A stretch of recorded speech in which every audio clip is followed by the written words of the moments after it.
अणुशक्तीनगरमधून सना मलिक पिछाडीवर, मानखुर्द मतदारसंघातून अबू आझमी आघाडीवर, नवाब मलिक पिछाडीवर, मुक्ताईनगरमधून शिवसेना शिंदे गटाचे चंद्रकांत पाटील आघाडीवर, तर राष्ट्रवादी शरद पवार गटाच्या रोहिणी खडसे पिछाडीवर, ठाणे माजिवडामध्ये शिवसेनेचे प्रताप सरनाईक आघाडीवर, बडनेरामधून आमदार रवी राणा आघाडीवर, सिल्लोड मतदारसंघातून ठाकरे गटाचे सुरेश बनकर आघाडीवर, तर अब्दुल सत्तार पिछाडीवर, महायुती तब्बल 160हून अधिक जागांवर आघाडीवर. मवियाचा अद्याप 100चा आकडाही पार नाही.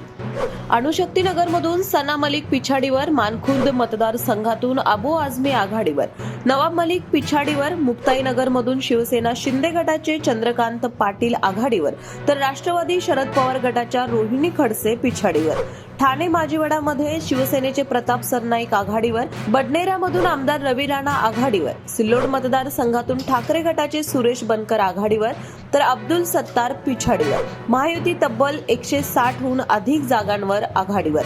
मवियाचा अद्याप 100चा आकडाही पार नाही.